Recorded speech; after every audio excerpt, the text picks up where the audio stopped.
Hello, welcome to another episode of the Best of Five.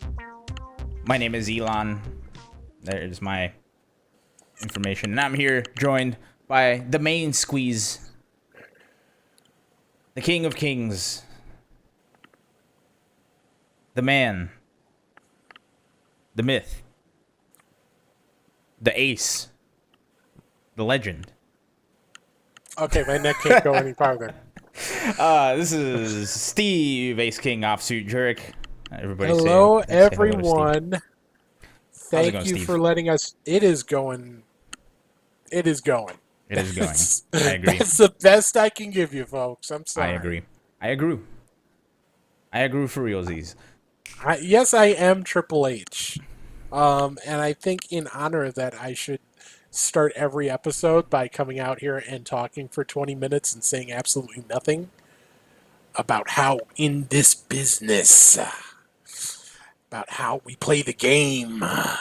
You gonna spit some water too?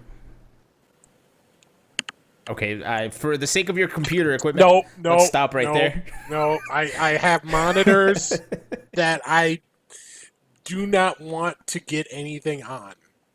Yep. So, for those plus of you... I haven't mastered that. I there's an art to doing like the spit mist. I can do it. It's easy. But for those of you that were listening, Steve took a giant swig and he was about to do it until we stopped.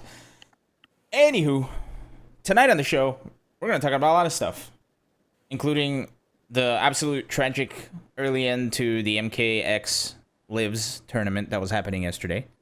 We're going to talk about a little bit of the Street Fighter V patch notes, Intel World Open. We're going to talk about Virtua Fighter. Who would have thunk in the year of 2021? I almost said 2020. Who would have thunk in the year 2021? We're talking about Virtua Fighter. We're going to talk about Tekken Online Challenge, the big reveal this week.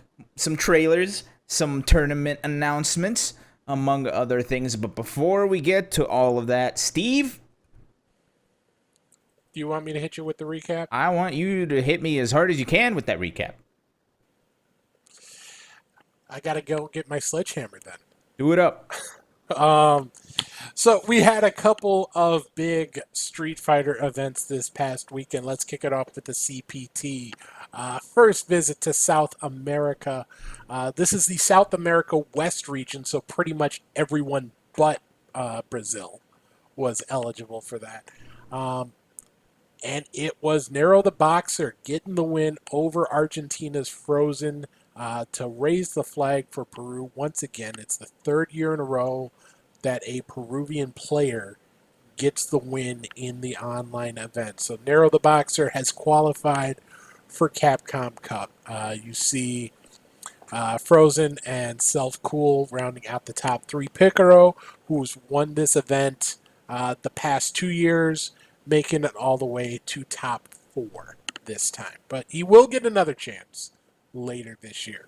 All right, and Best Name Award goes to Dookie.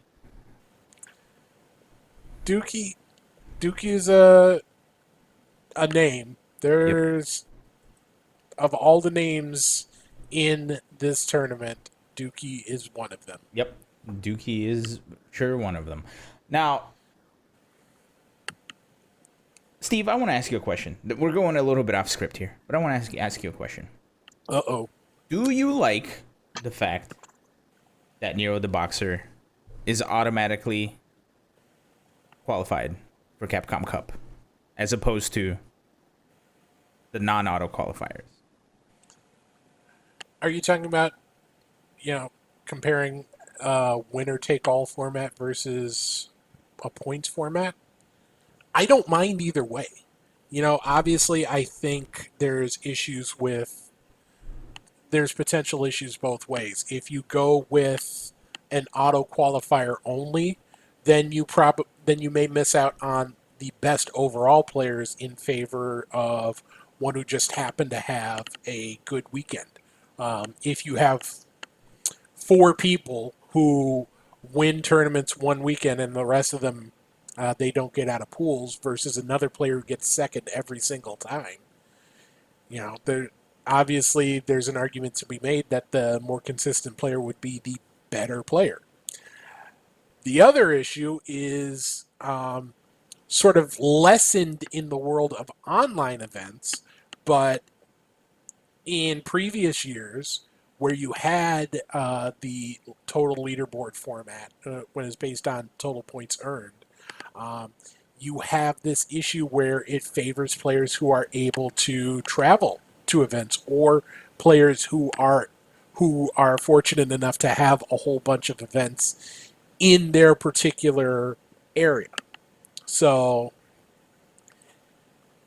a better player may miss out because someone else who lives in California might have easy access to 4 or 5 tournaments, whereas they might only have one within 1,000 miles of them. So there's pluses and minuses both ways. I don't mind either way. Um, I think I think either way you're going to have very good players in it at the end. I agree. But I bring this up because this made me think of 2016. The first Capcom Cup was Street Fighter V, where the winners of majors would automatically qualify to Capcom Cup. So we had Infiltration winning the first one, Tokido winning the second one, and then everyone else, because I don't remember who else qualified from there. Off the top of my head. Yeah, that created this weird situation where the qualifying spot would either pass down, depending on the year, it would either pass down to the highest finisher or pass down to top 4, or just be eliminated. Again, I think there's pluses and minuses with each of those formats, and I don't think one is inherently better than the other, but it can lead to situations where a player gets eliminated by, if a player finishes 5th because they got Infiltration and Tokido, the players who end up 1-2, and the third place, and the player who qualifies ends up being the one who didn't have to face either of them until top 4. It creates weird situations like that, but maybe you shouldn't have lost. Yeah, that's always the argument. It's again, no matter what you do, there's going to be complaints for any one way. So I'm perfectly fine with this format, especially considering the circumstances that we continue to live in, and unfortunately, in the FGC got a reminder of, which we'll get into later in the show. Yes, but speaking of complaints, Steve, there were a lot of complaints about a specific character that came out of another event, and that's the Red Bull Kumite. So will you please recap that for us, because everybody's talking about it. We thought it might have been the Red Bull Kamite, but no, it was not the case. Red Bull Kumite, the other big Street Fighter event this past weekend, format was a little different. You had four-player groups.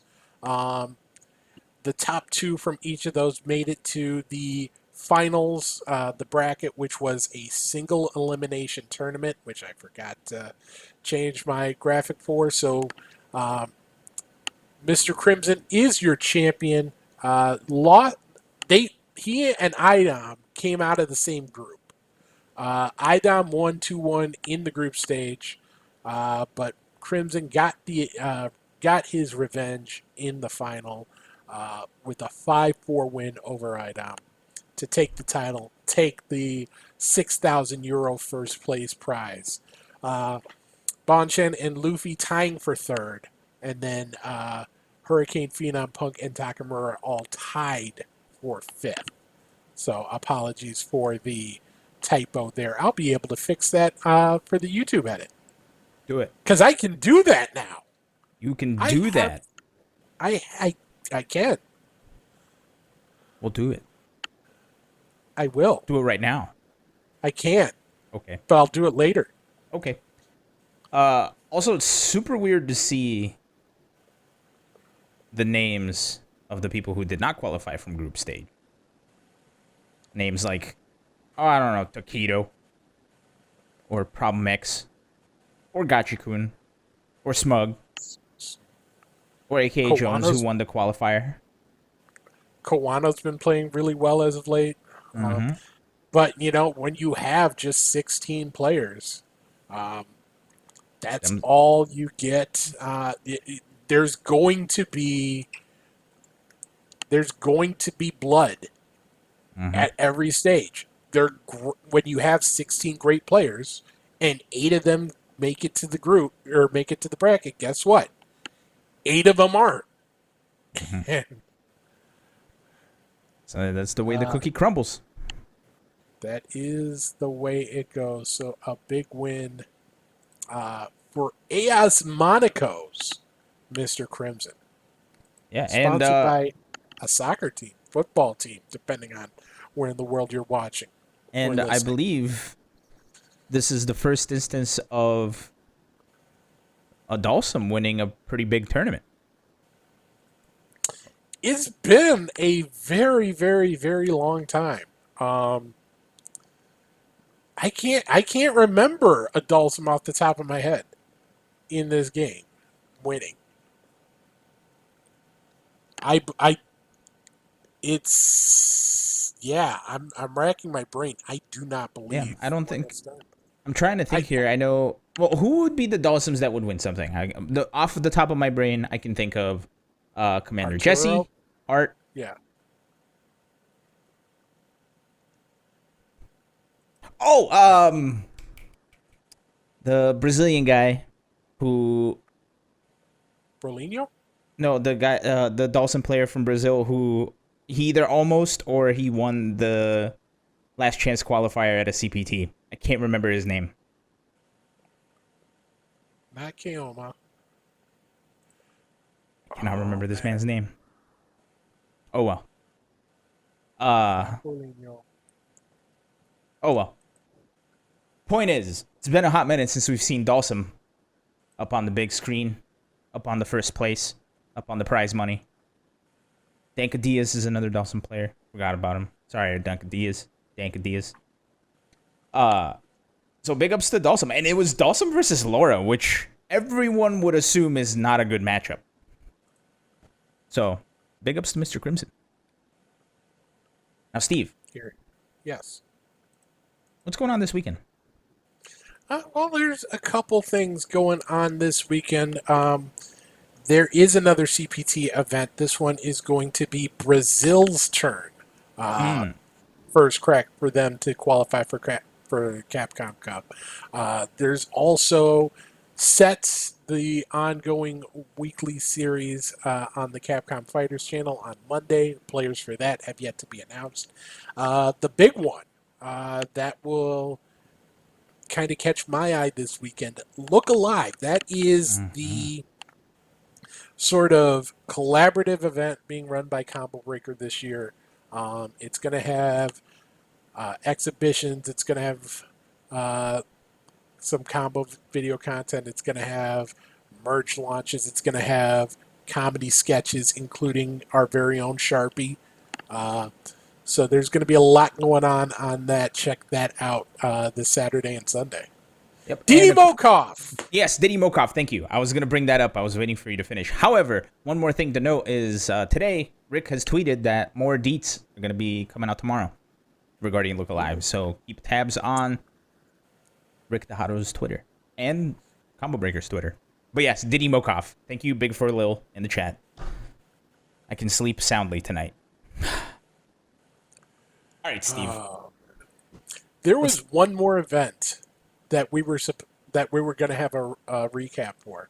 Yep. That was going to be part of it, and that was MKX Lives. Mm-hmm. So if you'll remember, we talked about that last week. It was a part of the Twitch Rivals series being presented by Maximilian. They had a qualifier, which was won by Humongous Brain, which is another one of those great names, Mm-hmm. right up there with Dookie. Mm-hmm. And then they had a 32-person invitational event online for MKX. They got down to top 8, but unfortunately, they had to stop because one of the players ended up getting one player got DDoS'd and could not connect, and another player had their home address leaked in chat. Mhm. Um, Yeah, and it was multiple players were getting targeted by DDoS, which for those of you that don't know what DDoSs are, it's the denial of distribution of services, which is basically you creating a thing that pings a system so many times that it overloads stuff. yeah, So basically flooding it with fake traffic, right, so that real so stuff can't get through. players weren't able to connect to the game nor the stream. It's basically like if you turn off someone's internet. And multiple players, it was Deoxys and I cannot remember the other player's name, who were being harassed and had their... Oh, hey, I turned this back on. I forgot about it. Or it was Tuesday. Let's take a break from this serious conversation to thank Lord Dorkface for subscribing for us for the second month in a row. We appreciate the support there. Thank you, Lord Dorkface. Always coming in calling us nerds, but is the name... I mean, if the shoe fits. For sure. And then it should pop up here in a second, but Kwanzai as well. 42 months. Big man from the beginning. 3.5 years. 3.5 years. That's a lot of time. Yes, it was Rewind. Thank you. Big for Lil's the fact checker of Best of 5 today. It's a term of endearment. No, I got you. Big for Lil is going to be the fact checker for Best of 5 today, because this is the second time he's filling in the blanks that we don't have. It was Rewind and Deoxys were getting harassed and getting their addresses spammed in the Twitch chat, along with getting DDoS, so they weren't able to connect to the game or to their streams. So everybody at Twitch Rivals eventually said, let's postpone the top 8, and we'll get this going another day while we address this. And Steve, I believe Twitch came out with an actual statement. They did. They said, quote, "We do not condone harassment of any kind on Twitch, and we have paused today's Max Presents MKX Lives Twitch Rivals tournament to ensure the safety of our participants. The top 8 phase of the tournament will be rescheduled for a later date." So it's still going to happen. At what point, we don't know quite yet. But it is unfortunate that it got delayed under these circumstances. Yeah. This is something you never want to see. It is a danger with online tournaments because you have, it's online. You have that supposed cloak of anonymity. So these types of things can happen, and it sucks. It's scary that people would put other people's information out there, especially considering the types of incidents we've seen with swatting, and obviously those are worst case scenarios, but still, that's just it's very, very scary. Yep. Yeah, and Shayon, Shayon in our chat here said what I was thinking is I was thinking they were going to probably tape it offline and then play it as if it were live. So like that doesn't happen. However, the big issue here is people harassing other people, right? Like putting somebody's address on the chat is quite possibly the scummiest bullshit you could ever do to another human being on Twitch. I mean, I'm sure there's actually worse things. Maybe I shouldn't say the scummiest. However, it is not good. And luckily, it was a Twitch-sponsored event, so the people who needed to see it happen saw it happen. And let's hope that whoever this piece of Dookie is going to... Well, not Dookie, the player. I can't say the S word. You already brought to justice, so you might as well. Let's hope that piece of doo-doo gets brought to justice. Because that ain't cool. Damn it. Damn it. Oh, man. What you just love making my job difficult in the worst possible ways. I tried my best, Steve. I'm trying my best. Anyway, bottom line is, to hell with this person or people. And let's hope that this doesn't happen again in the near future. or that we can find some ways of preventing this from happening in the near future. But yeah. Yeah, question is how though. Whenever you have, I mean, this entire website is based off of instant interactivity. We've been talking about what people are saying in chat as they chat it. You can't really, if for a chat room like this, maybe you could require all comments to be screened first, but realistically, for any sort of big event, I don't see how that's feasible. Yeah.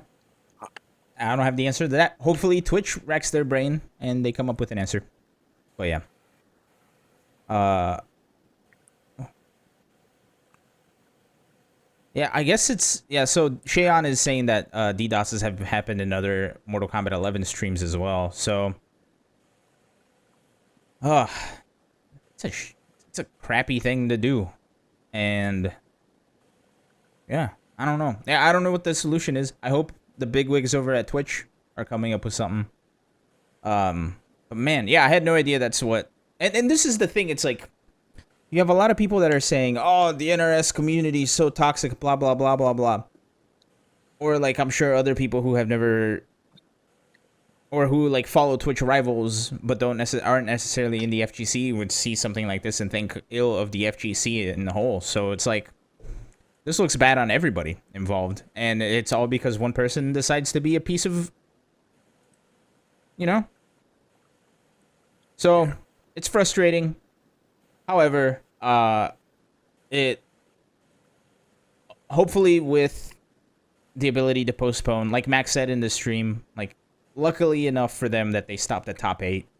So hopefully they'll be able to come to a conclusion in the tournament, and they'll come to a conclusion with all the other issues that caused the tournament to be stopped. Steve, any other thoughts about people being pieces of dookie? No. I do have thoughts about people getting healthy, though. Yeah? Yeah. So last week, Daigo Umehara, one of the legends of the FGC, tweeted out that they were sick with COVID, COVID-related symptoms. Yesterday, they tweeted out that they were out of the hospital.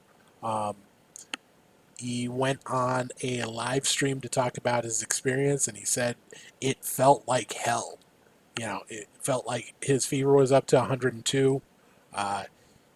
He felt like hell going to sleep when he was awake, and even when he went to sleep, he felt like hell. So it's great that he's able to recover and doing better, and we wish him nothing but the best. Agreed. Man, it's funny. Well, I mean, it's not funny, but it's interesting to see that with the situation we have in America. By the way, everybody, let's congratulate Steve for getting the second half of the vax. Congratulations, Steve. 2 weeks out, and you're going to be able. Hurts. 2 weeks out, and you're going to be able to make out with strangers again. Because I was doing that so much in the first place. Yep. My fiance is just like, she's like, Steve, you got to stop making out with strangers. I know this is a part of your life, but you got to slow down on that.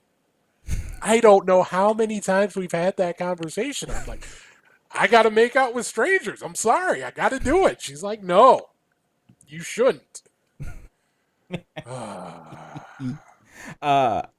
Anyway, what I was saying is, it's interesting to see how the situation for vaccines in America has completely shifted to everybody being frustrated they couldn't get a vaccine to places now just being walk-in. You can just walk to certain places, like walk in, no appointment needed, and you can get your vaccine. However, in Japan, the situation is very dire, right? I don't know if you guys saw, but Majin Obama recently booked a trip to Hawaii to get a shot. And fortunate for him that he has the ability to do that so he can get a shot here in the US. But that's terrifying to be in a place like Japan, where everybody's already in such close proximity and not have access to a vaccine readily available. So it sucks. And it's going to be scary in Japan for a while. I'm just pulling up numbers from Our World in Data. According to them, as of yesterday, nearly 40% of the U.S. population has been fully vaccinated, versus Japan, less than 2.5%. Yeah, that's scary. They have really had a lot of trouble getting those vaccines out in Japan. And when you have a big international event coming up, like, say, the Olympics in a couple months, Yep. there's a lot of hand wringing going on right now about whether an event like that should go on, whether you know it's part of the conversation with the return of online or offline events, excuse me, which we'll get into later, because we've got another event going online this year. Yep. It's going to be a while before everything is going to be close to where we were 2 years ago in terms of being able to get everybody together, and not having to worry about anything like this. For better or for worse, this is the reality, and the reality that we faced last year this time was different than the reality Japan was facing at that time. But the reality that we're facing now is different than the reality they're facing now. There is no, it's not the same everywhere. And, when we talk about having these online or these offline events, these Evo type events, these combo breaker type events, where you got players coming in from all over the world, not just the country, but the world, you got to be cognizant of what's going on in the UK, what's going on in France and Germany and Japan and Korea and everywhere else. That's part of the calculus now. And that's another thing for these CEOs to have to worry about, when they talk about reopening events. So I kind of went off on a tangent there, and I apologize, but it's just another difficulty that they've got to face when, we in the U.S. are starting to see a light at the end of the tunnel. There's this little reminder saying, hold on, we're not all the way home free just yet. Yep. Yeah, there's a part of me that thinks we're never going to be all the way home free, Well, this is just the new normal, right? That's what everybody was saying at the beginning of the pandemic, the new normal. There's going to be a point where we reduce the risk through vaccines and everything else, where we reduce the risk enough where most people are going to say, okay, we can accept the risk now. We're not quite there yet. We want to be there. We really, really, really want to be there. We're just not quite there yet. So it's all about determining exactly where that threshold is. And that is a conversation that's perhaps a little above my pay grade. Above our pay grade, Steve. Yeah. Well, you might be getting a little more than I am. I don't know about that. My checks are looking a little thin. Well, I think my checks are thin. Anyway, you know whose checks are not thin? Whose? There's this company. Well, first of all, Die by Sword. His checks are not thin because he has been the patron saint of Best of 5 for a hot minute, and they have just resubscribed for 43 months. Die by Sword, thank you. Good to see you, as always. That was actually a really funny interruption there. But what I was gonna say is there's this little company called Intel. They're a big company. Their checks aren't thin. So much so that they're spending a lot of money to, alongside the Olympics like we were talking about earlier, have a giant event called the Intel World Open. And I don't know if you guys know this or not, but a little birdie told me that the Intel World Open is actually opening up registration. We're not going to listen to the audio, but they put out this giant thing on the Twitters, and Intel World Open registrations are now open. So if you would like to represent your country in Street Fighter V and or Rocket League, go register now at intelworldopen.gg. And you too can focus and drive and mastery. I don't think you can mastery. Oh, you can if you try hard enough, Steve. Mastery is not... You can master something. But, you know what? We're not having this English discussion right now. Are you telling me that I am not able to mastery, Steve? I resent that. I'm telling you that you, in your current form, will not be able to mastery. Lord Dorkface in the chat, not with that attitude. You got to take it to the next level. Yeah. Well, one day we will mastery. But until that day, we will have to just try our best to mastery. Speaking of mastery, to represent your own country in the Intel World Open, you do need to be good at Street Fighter or Rocket League. And Street Fighter V has recently had a giant patch update that seems to be a tiny bit controversial. It seems to favor some characters while disfavoring others, almost like every other patch. Specifically, a subset of players, and good thing Sharpie's not here, because I think she would have a field day with this. Zangief was nerfed. How was Zangief nerfed? First, every character got it was like a system-wide change where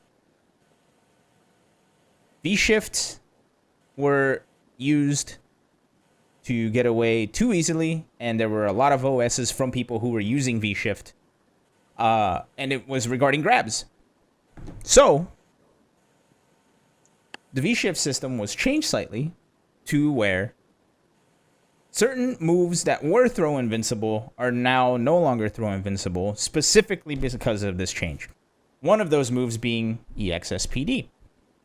Used to be throw invuln from frame 1 to frame 6. Now no longer.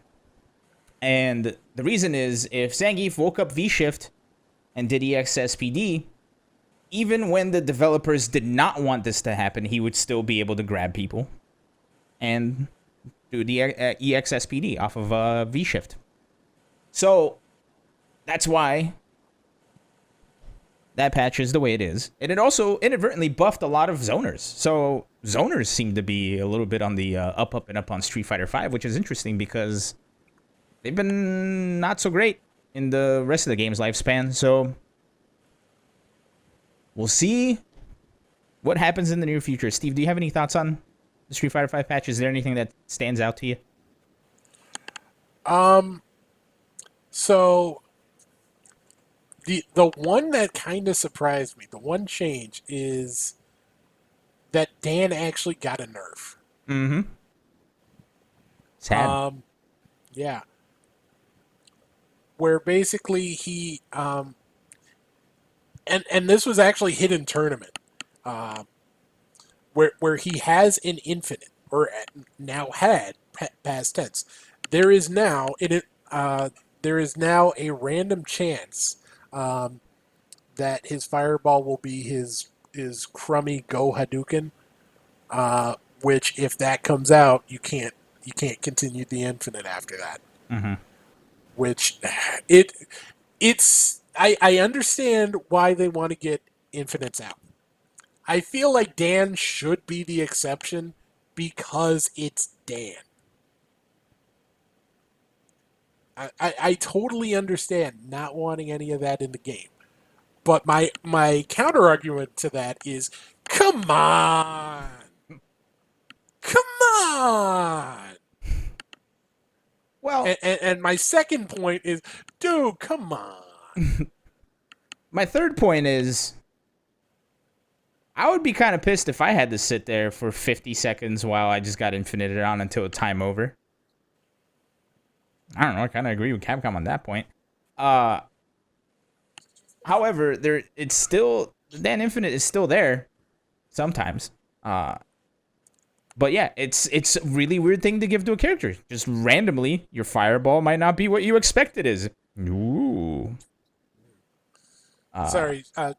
I was just being told to not kiss strangers. We just had that conversation again. Okay. All right.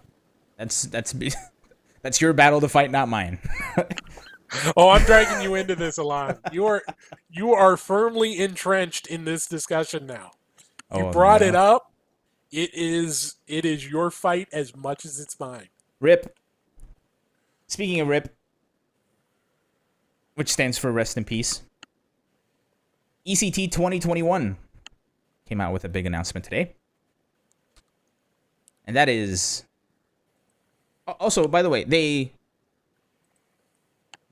the way they worded the tweet scared me. I have the tweet pulled up here. I unfortunately don't have it in our system for the chat to see, but the tweet reads, and this is at ECT Throwdown 22 hours ago. It says, "Let's be real clear. There will not be a traditional ECT again."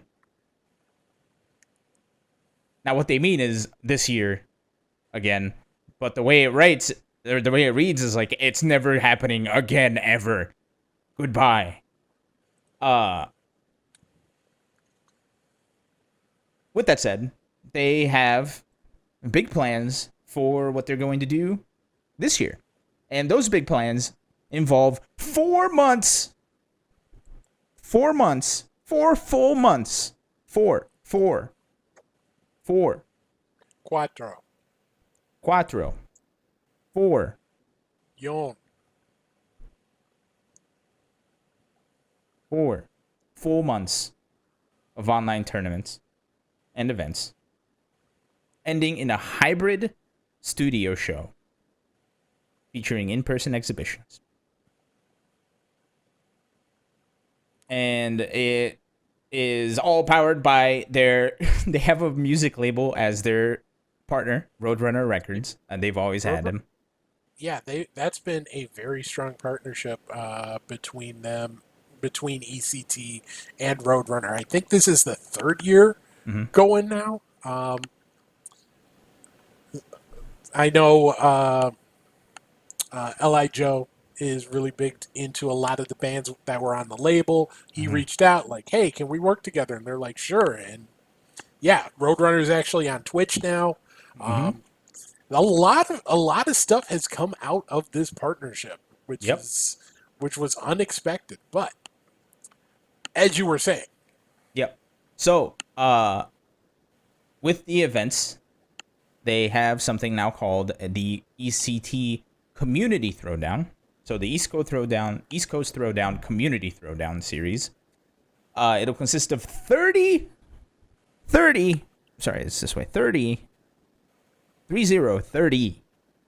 total tournaments in a rotating schedule that will feature Street Fighter V, Guilty Gear Strive, Mortal Kombat 11, and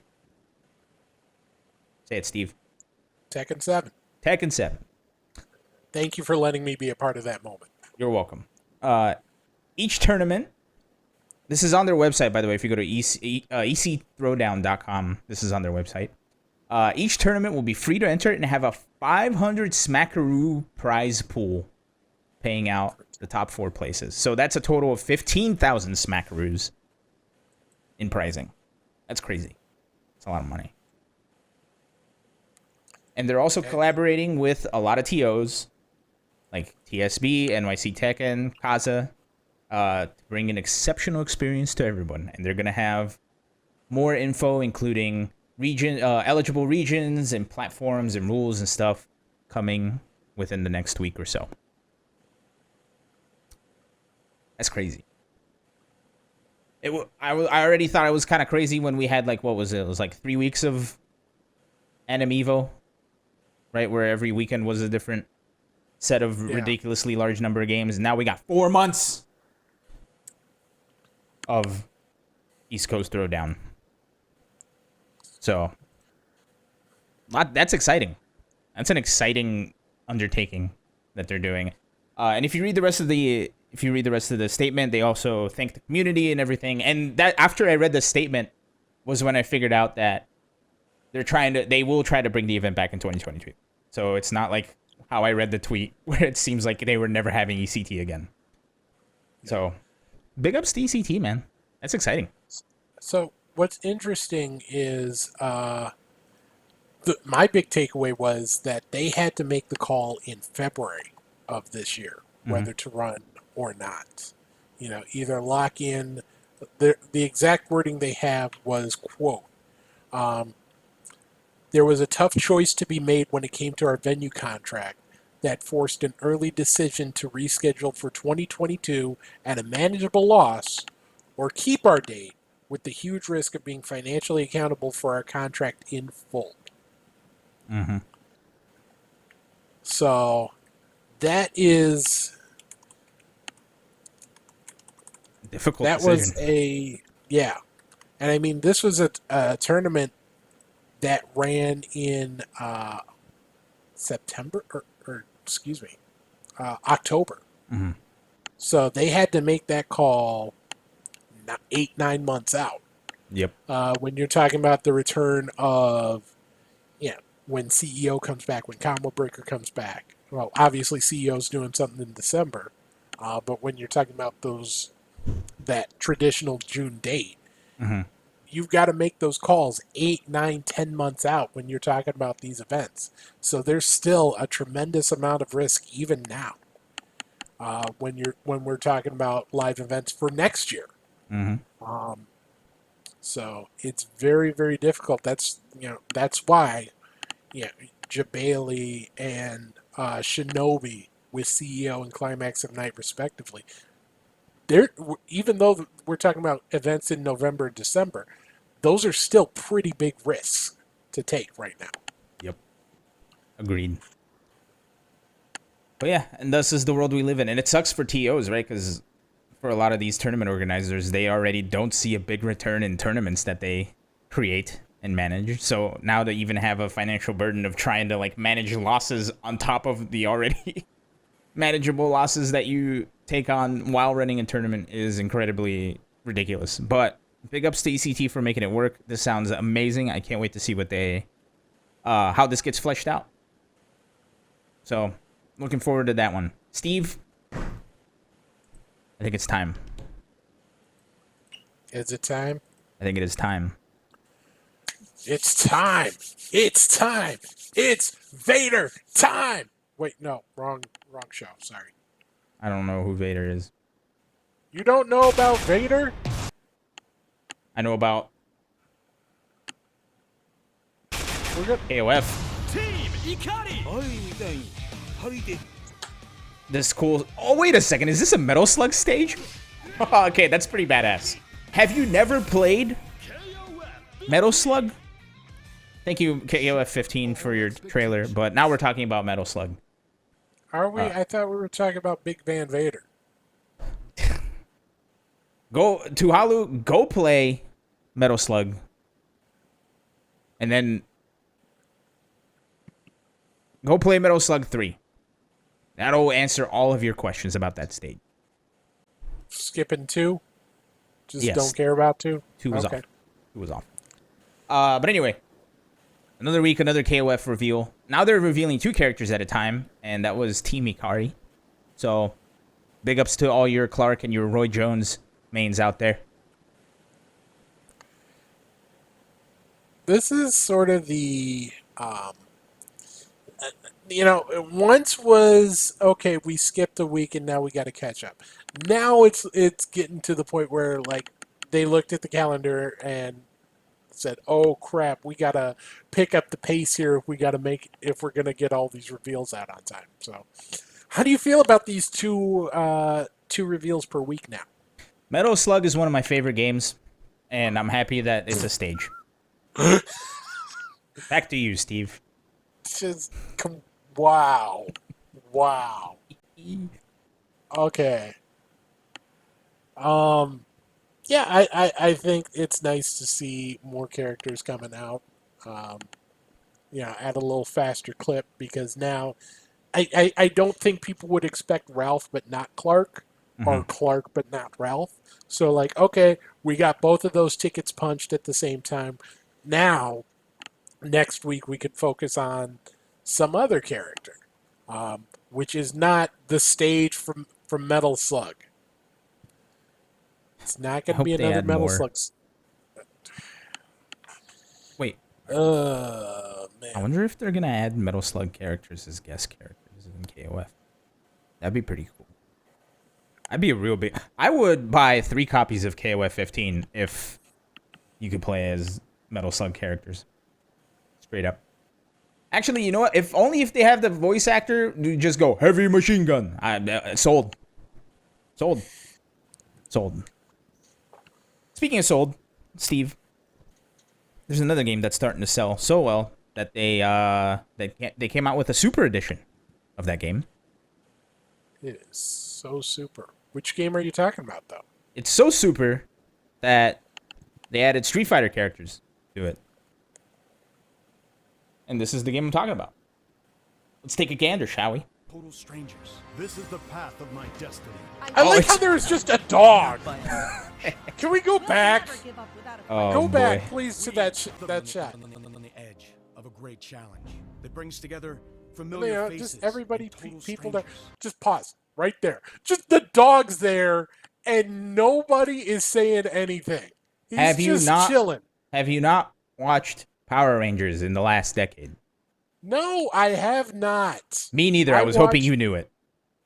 I watched the first season, and then I watched the second season, and then like 5 years later, I joked with my brother and said that eventually it'll be like Go Power Rangers underwater, and then like 5 years later, they actually made a Power Rangers underwater. I'm still trying to figure out this blue dog just standing here. So apparently he's the breeze with everybody else. Apparently please educate me. He's the head of the SPD. What does the SPD stand for? Super Power Dogs. But that's Doggy Kruger. So welcome to the. Is his name actually Doggy Kruger? We're gonna have to go. Is it actually Doggy Kruger? We're gonna have to go to our fact checker of the day, the chat, to update us on that. Yes, it is. It is actually Doggy Kruger. Why? Welcome to the Power Rangers cinematic universe, Steve. You could go. It would have cost you $0 to use another name besides Doggy Kruger. Well, he's part of the Super Power Dogs, so gotta be named Doggy. Anyway. Can you pull up can you freeze it on the screen where it says crossplay? Because it has.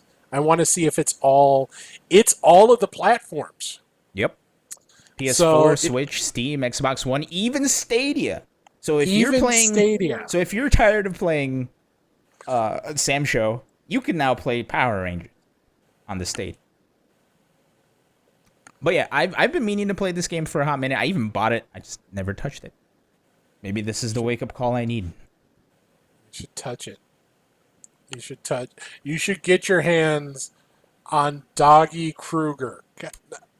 All right, context phrasing. Oh, man. All right, let's move on to our next reveal. Let's please move on. So we're just gonna away from Doggy Kruger. We're just going to go ahead and gloss over that one. Now, this is a reveal that I think shocked the world, Steve. It shocked the world. We've heard rumblings of this. Yes. Well, I mean, look. Here's the thing. Since the FGC started, since fighting games were a thing, this game has theoretically been around. And it's back. Let's take a look at this. Sorry.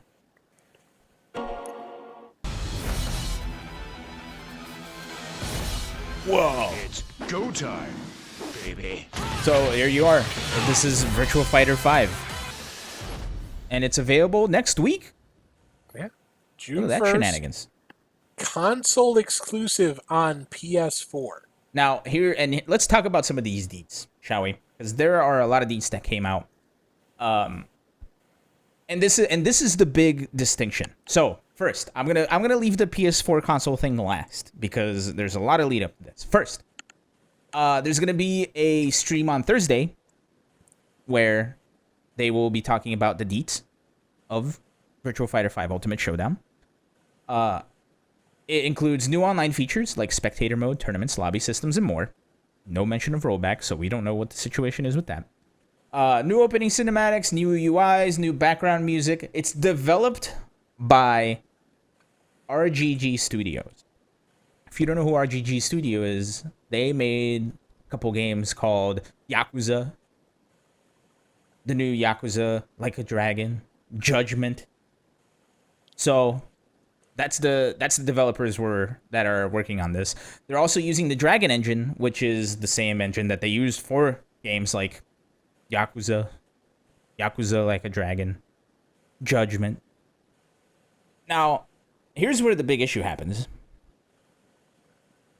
On the PlayStation 4, if you play a game like Yakuza, Like a Dragon, Judgment, they all use this engine. However, all of those games are in 30 FPS. Is this game also going to be 30 frames per second? That's something we'll find out. And I hope not. Right? I hope it's a fighting game and they do the 60 frames per second so we can all enjoy everything buttery smooth. The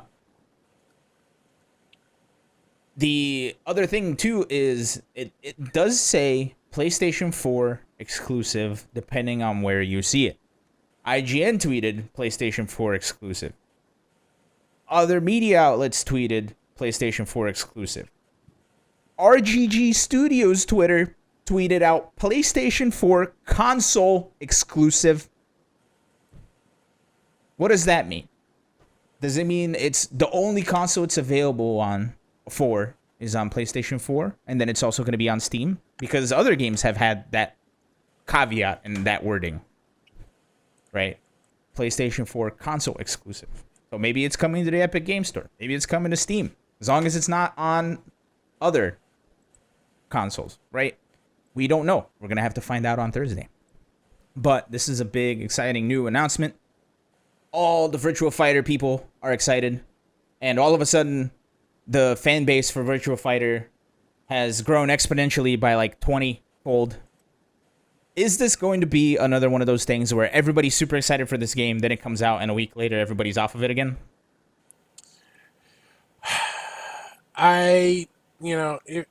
If you're a fan of Virtua Fighter, obviously you're excited about this. I don't know if this is necessarily going to win over the masses in ways that previous Virtua Fighters haven't. It's not like it's necessarily a brand new game. If we were talking about VF6, then that it feels different versus VF5 on a new console. We may get some new details on Thursday because, as Blue pointed out in the chat, this isn't necessarily Virtua Fighter esports. Interesting. There is a live stream that Sega will be doing on Thursday, and that will take place at 8 p.m. on Thursday JST, which is about 6 a.m. if my math's good, U.S. Central. So what, like 13 hours? It's 14 14. hours? 14. Yeah, because Okay. we're 5. Yeah, we're 5 behind UTC, and they're 9 ahead. Okay. I believe you. Mostly because I am lost in my own brain. But this is exciting. There's always been like a bit of an I don't want to say underground, but there's always been like a big community for Virtua Fighter that just hasn't like quite bubbled up to the surface like every other game in the fighting game community. So I think this is big exciting. I've already seen people starting a lab. I've already seen other people. I think I saw the interest for Virtua Fighter resurface in the Yakuza games, because Virtua Fighter is in the Yakuza games. If you go to the arcades, you can play old Virtua Fighter games. And that's where I played most of my Virtua Fighter. That's where, I've experienced it, and it was hella fun. So, looking forward to learning Virtua Fighter 5 Ultimate Showdown when it comes out next week. It comes out on June 1st. And the other big rumor is that it will be included in PlayStation Plus. Mm-hmm. That is unconfirmed as of yet. Yep. But if you're on that PS Plus tech, you might be able to get your hands on this game without throwing down any additional money. Yep. So. And it's some of the PlayStation. So, for those of you that don't know, PlayStation Plus is monthly. They have a selection of 3 games that you can download and play at no extra cost. And sometimes these leak a little bit earlier, right? Because it updates the first Tuesday of the month. So they're saying this coming month in June, that on Tuesday, the first Tuesday of June, you'll be able to download, I think it's called Operation Tango, which is a multiplayer game. Another game whose name I don't remember, and Virtua Fighter 5 Ultimate Showdown is on that list. So that's one of those kind of wait and see type of things until PlayStation formally announces it, but these leaks have normally been correct in the past. So we'll see what happens. But every game that's been on that PlayStation Plus free list has done exceedingly well. You can count Rocket League as one of those games. You can count Fall Guys as one of those games. You can count Destruction All-Stars as one of those games, and they've all been doing very, very well since they've been up in that list at no extra cost for people who sign up for PlayStation Plus. So it's going to be crazy. Everybody's going to start learning Virtua Fighter for 11 days until Strive comes out. Which, that's coming up soon, too. That's something I don't have on the dock, but that's in, 2 weeks? 3 weeks? It's coming up quick. Time flies when you're waiting. Mm-hmm. That's not how that saying goes at all. Nope. It's actually the opposite of how that saying goes. Yeah. And somebody took some vacation off of work, and it just so coincidentally lines up with the 11th of June. So. Oh, how wonderful! That's such a magical coincidence. Honestly, it really is, because I had no idea. Genuinely, like I did not, mostly because I had expected to take off a specific set of dates. Those didn't work, so it got pushed back. And those didn't work, so it got pushed back again. Showbiz brings up a point. Virtua Fighter, a lot of people are thinking, oh, it's going to have rollback. Other people are thinking, oh, it's not going to have rollback. Nobody knows. Nobody knows until Sega opens their mouths and says, rollback or no rollback.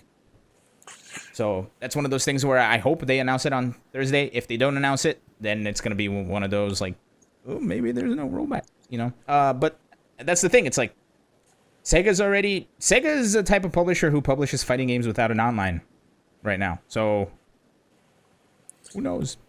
I would say, obviously this ties into whatever the Virtua Fighter esport announcement is. Mm-hmm. It would be very, very weird for a 3D fighting game to put out an online esports circuit for a game that doesn't have rollback netcode right now. Well, it's been done before. Very, very weird. It's been done before. I can't imagine anyone doing that in 2021. I fail to see it. It's just not possible for any company to do that. Here's the thing, Steve, and this is my rebuttal to this. What kind of does Sega have a finger on the pulse of the fighting game community? Do they know about rollback netcode? Maybe they do, maybe they don't. But I just cannot see any company announcing any sort of online circuit for a 3D fighter without quality rollback netcode in 2021. I just can't see it. You want to bet a pizza on it? I don't know. What's our next topic? I knew you were trying to set that up, but I just wanted to throw in a pizza bet. Anyway, I don't think Steve actually believes that. I think he was trying to segue. Because there is another game that kind of has roll. It's like half rollback and half not rollback. It's kind of like lean back. Lean back.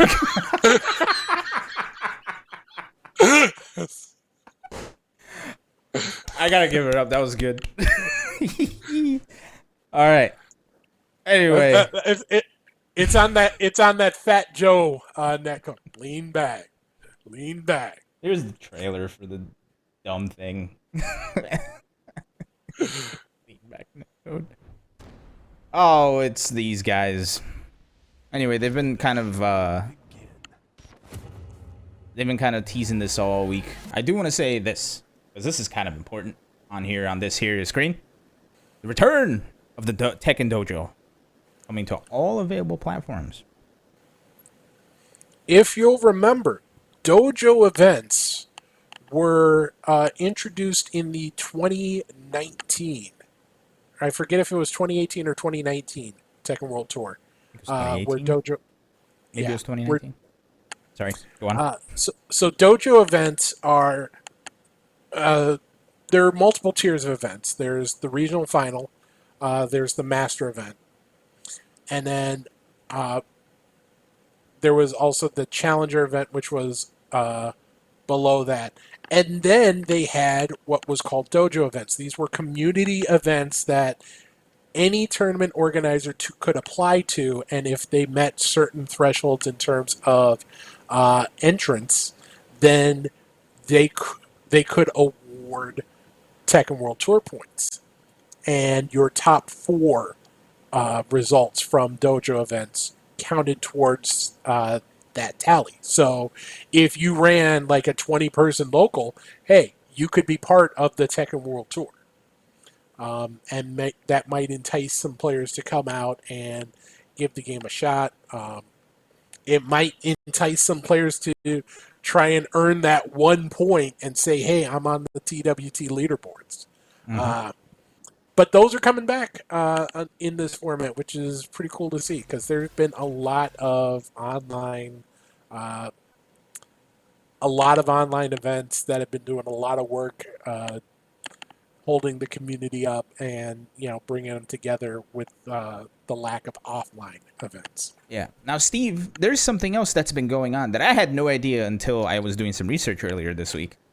And that is that Bandai Namco has been running a online dojo beta test since the 28th of April, and it actually wraps up tomorrow.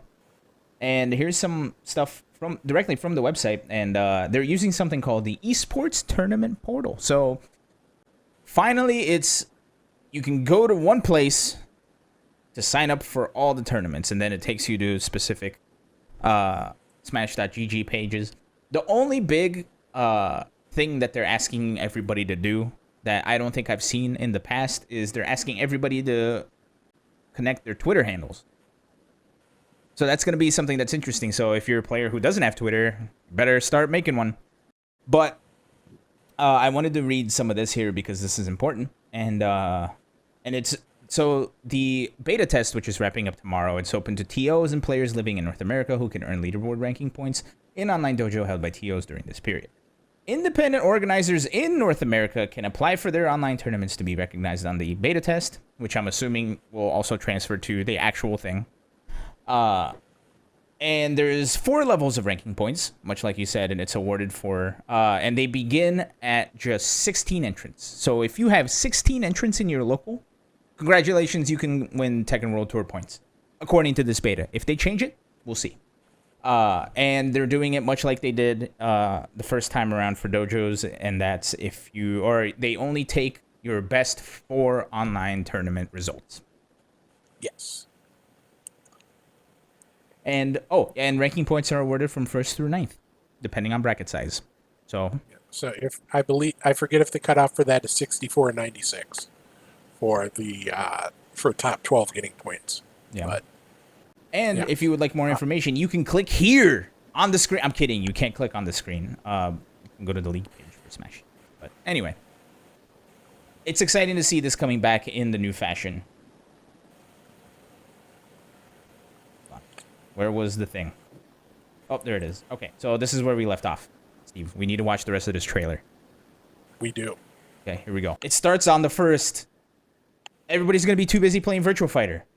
So let's go take a look at the Bandai Namco Entertainment.com website for the 2021 online challenge season.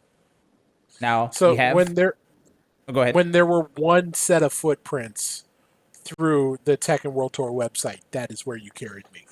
Yep. Now, let's take a look at some of these regions, shall we? We have North America, which is the United States and Canada. Central America. Those letters are too small. I cannot read them. But it's a lot of countries. Mexico. Yeah. Mexico and other Central America North regions. Correct. You've got South America, which includes Brazil, Chile, Peru. Obviously, big Tekken scene in Peru. Yeah, we have the West Europe, which is obviously the west side of Europe.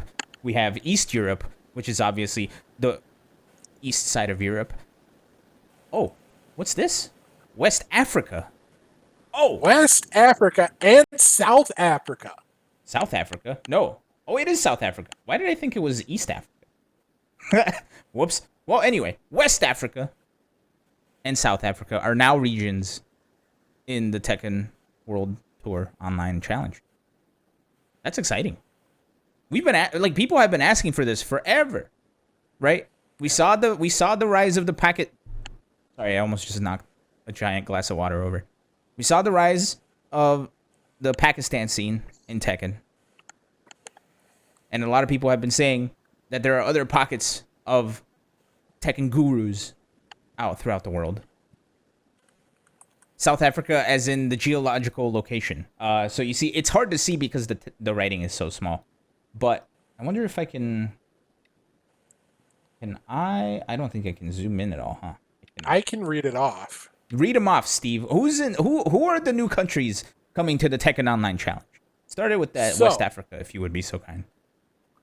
So West Africa includes Morocco, Western Sahara, Algeria, Tunisia, Mauritania, Senegal, Guinea-Bissau, Sierra Leone, Mali, Liberia, Cote d'Ivoire.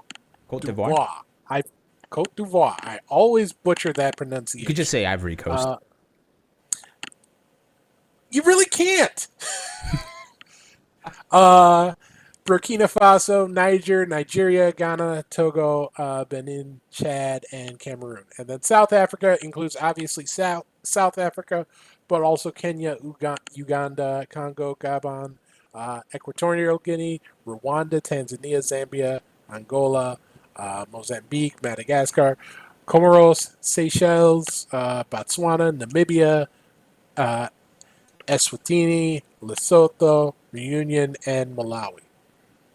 So, for all of those pockets of Tekken greatness in the Africas, welcome to the Tekken Online Challenge. Finally, took so long for this to finally happen. And I'm really happy to see it.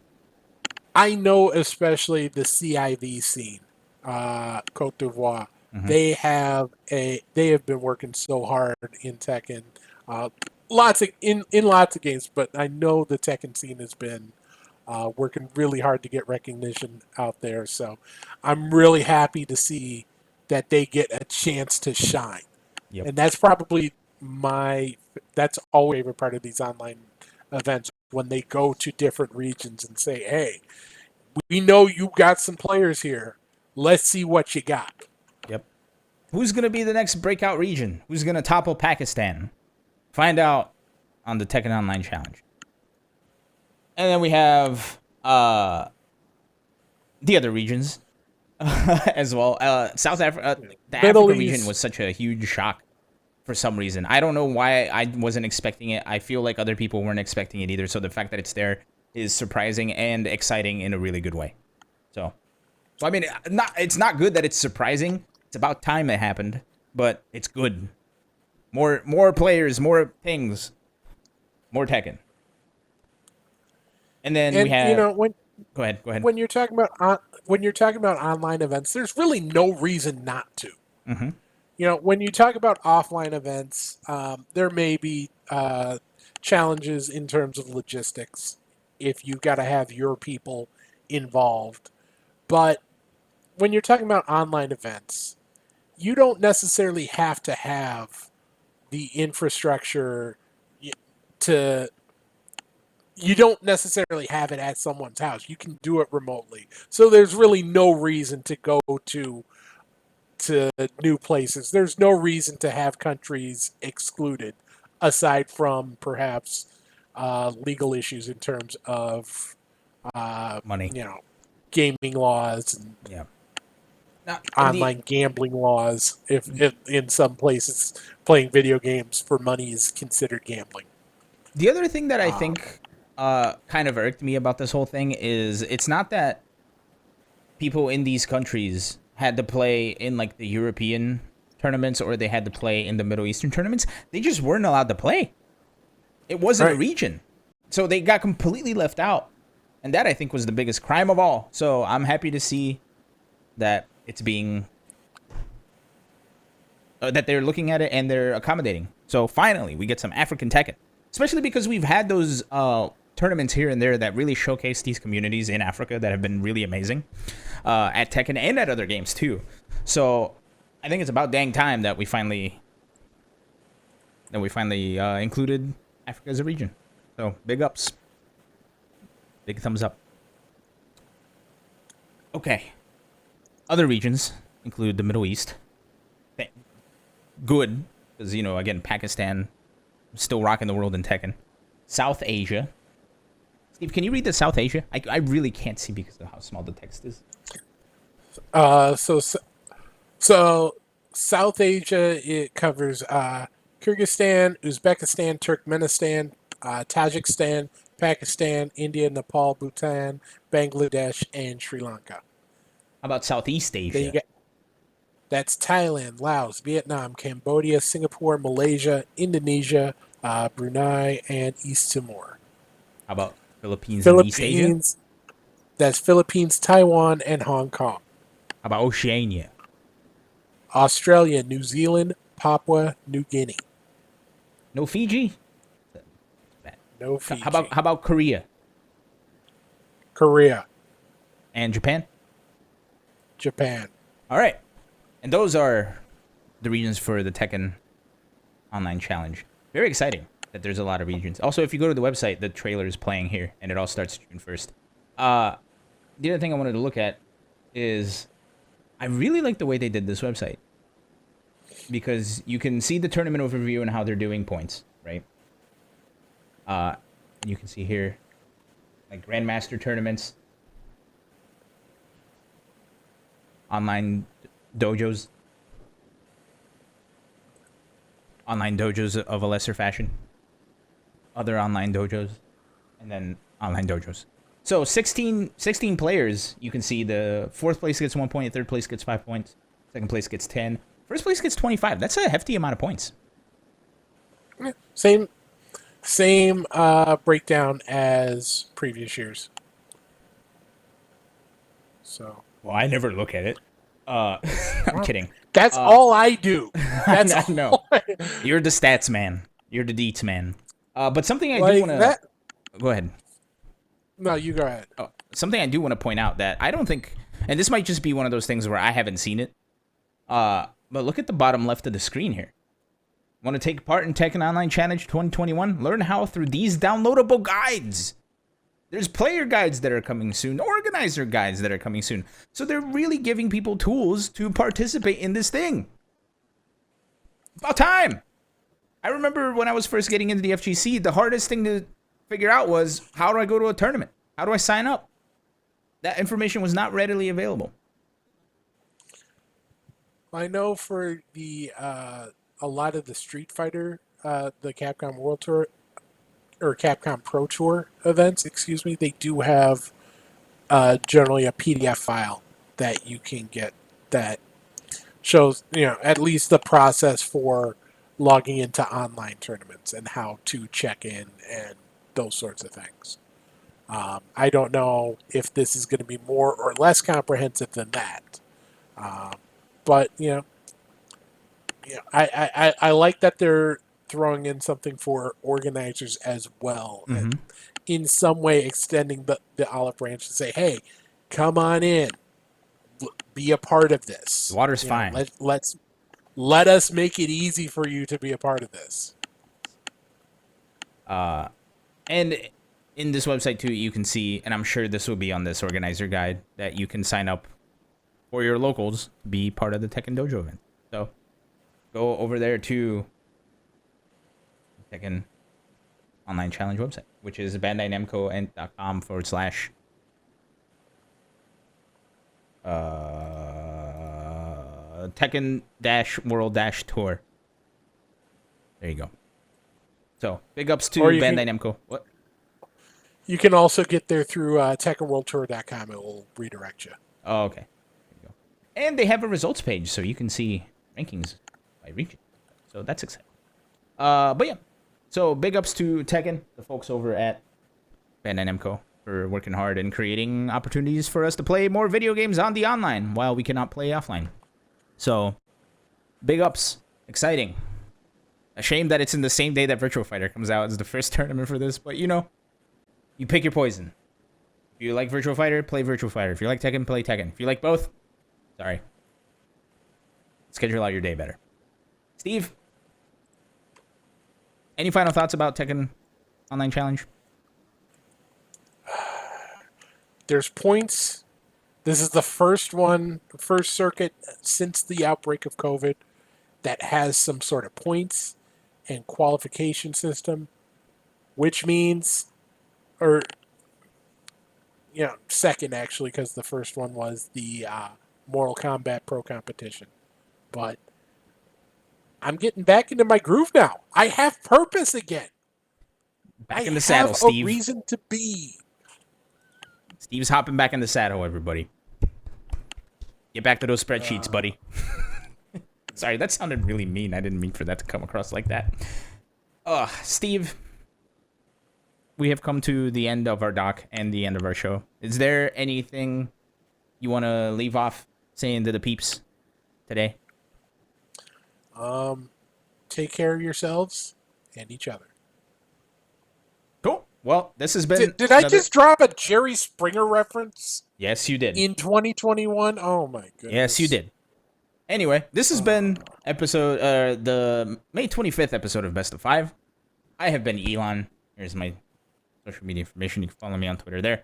This has been Jerry Springer, Steve, the main squeeze, Ace King Offsuit Jurek. You can follow him at Ace King Offsuit. I just unplugged my headphone. I hope this is still working. I think it is.